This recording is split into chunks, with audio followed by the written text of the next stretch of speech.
అన్నిటిని ఇచ్చే బాధ్యత నాది. దీన్ని ఒక అద్భుతమైన యూనివర్సిటీగా, ఈ యూనివర్సిటీ లేకపోతే తెలంగాణకు చరిత్రనే లేదు. తెలంగాణ చరిత్రను నిక్షిప్తం చేసే యూనివర్సిటీ ఉస్మానియా యూనివర్సిటీ. తెలంగాణ పదానికే ప్రత్యామ్నాయం ఉస్మానియా యూనివర్సిటీ. అలాంటి తెలంగాణకు ప్రత్యామ్నాయమైన ఉస్మానియా యూనివర్సిటీ, సిద్ధాంతాలకు వేదికైన ఉస్మానియా యూనివర్సిటీ, ఓ గద్దరన్నను ఓ జార్జి రెడ్డిని ఇచ్చిన ఉస్మానియా యూనివర్సిటీ, ఓ జైపాల్ రెడ్డిని ఓ పివి నరసింహారావుని ఇచ్చిన ఉస్మానియా యూనివర్సిటీని తెలంగాణ రాష్ట్ర సాధనలో ముందు భాగాన నిలబడి తెలంగాణ సాధించిన ఉస్మానియా యూనివర్సిటీని ఇలా గాలికి వదిలేయడం బాధ్యతను ఒకసారి ఆలోచన చేయండి. అందుకే మిత్రులారా, ఏమైనా అంచనా వేసుకోండి, ఏమేం కావాలనో నాకు చెప్పండి. మళ్ళీ నేను వస్తా. ఠాగూర్ ఆడిటోరియం కాదు, ఠాగూర్ ఆడిటోరియం కాదు. మా వీసీ గారికి, మా పోలీస్ సిబ్బందికి చెప్తున్నా, ఆ ఎల్ల నేను వచ్చిన రోజు క్యాంపస్ లోపల ఒక్క పోలీసు కూడా పెట్టకండి. ఏ విద్యార్థులు ఏ నిరసన అయినా తెలపనియండి, నిరసన తెలిపే స్వేచ్ఛ కూడా వాళ్ళకి ఇద్దాం. ఆర్ట్స్ కాలేజ్ ముందు మీటింగ్ పెడతా, మీకు కావలసిన 100 కోట్ల నిధులు ఇస్తా. మళ్ళీ మీటింగ్ ఆర్ట్స్ కాలేజ్ దగ్గరనే, అక్కడ ఇక్కడ కాదు.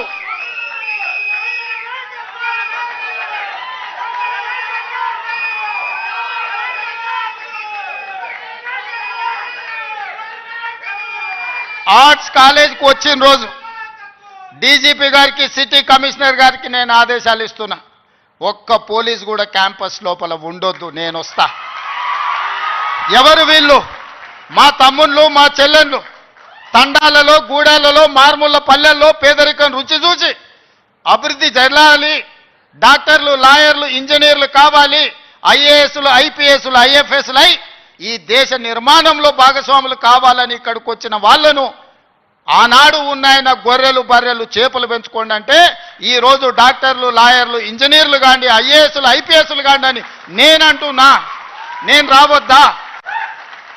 ఎందుకు రావద్దు? గొర్రెలు, బర్రెలు, చేపలు పెంచుకునేటోనికి నేను రావద్దని కోరుకుండొచ్చు, కానీ డాక్టర్లు, లాయర్లు, ఇంజనీర్లు, ఐఏఎస్లు, ఐపీఎస్లు అయ్యే విద్యార్థులకు నేను రావద్దని నన్ను అడ్డుకోవాలన్న ఆలోచన ఎందుకు ఉంటుంది? ఒకవేళ అడ్డుకుంటే వాళ్ళు వేసే యక్ష ప్రశ్నలకు సమాధానం చెప్పే చిత్తశుద్ధి నాకుంది.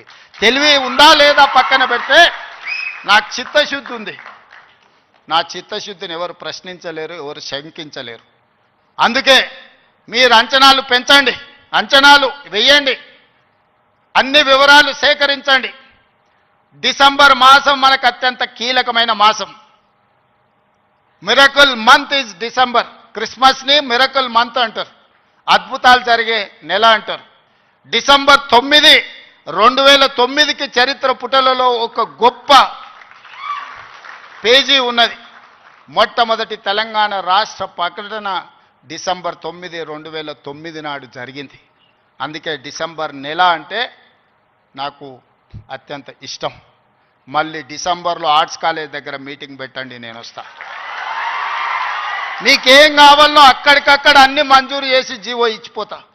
మొత్తం లెక్క పెట్టండి, ఏం పనులు కావాలో నాకు చెప్పండి. అన్ని రిక్రూట్మెంట్స్తో సహా మీరు ప్రణాళికలు చేసుకోవాల్సింది. నేను మంజూరు చేసేదే నా బాధ్యత. పబ్లిక్ సర్వీస్ కమిషను ఆనాడు గ్రూప్ 1 పరీక్షా పత్రాలు జిరాక్స్ సెంటర్లలో పల్లి బఠానీల కింద అమ్ముకుంటే పబ్లిక్ సర్వీస్ కమిషన్ని ప్రక్షాళన చేసి కొత్తగా నియమించి పరీక్షలు నిర్వహించి దాదాపుగా 85% ఎస్సీ, ఎస్టీ, బీసీ మైనారిటీలు ఈరోజు సెలెక్ట్ అయ్యే పరిస్థితి ఉంటే కొంతమంది అడ్డుకోవాలని కోర్టుకెళ్ళి స్టే తీసుకొచ్చి సంవత్సరాల కొద్దీ 2011లో పబ్లిక్ సర్వీస్ కమిషన్ గ్రూప్ 1 పరీక్షలు జరిగితే 2025 వరకు మళ్ళీ పరీక్షలు జరగలేదు. 14-15 ఏళ్ల తర్వాత నేను పరీక్షలు నిర్వహిస్తే ఫలితాలను ప్రకటించకుండా అడ్డుకుంటారు. విద్యార్థులారా మీరు ఆలోచన చేయండి.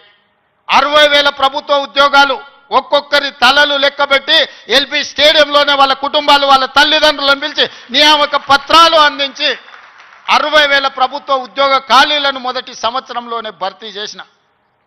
విద్యను పెంచాలి, విద్యను పంచాలి అని 11,000 మంది టీచర్లను 55 రోజుల్లో నోటిఫికేషన్ ఇవ్వడమే కాదు, రిక్రూట్ చేసి నియామక పత్రాలు అందించిన తెలంగాణ రాష్ట్రంలో కొన్ని కారణాల వల్ల ఎస్సీ కేటగరైజేషన్, ఇతర అంశాల వల్ల రిక్రూట్మెంట్ను వాయిదా పెట్టినా ఈరోజు ఆ సమస్యను పరిష్కరించుకొని దాదాపుగా ఇంకో 40,000 ఉద్యోగాలను రాబోయే 6 నెలల నియామకాలు చేపట్టి 2.5 సంవత్సరాలు పూర్తి చేసుకునే లోపల 1,00,000 ఉద్యోగాలు భర్తీ చేయాలి ప్రభుత్వంలో అని ప్రయత్నం చేస్తున్నా.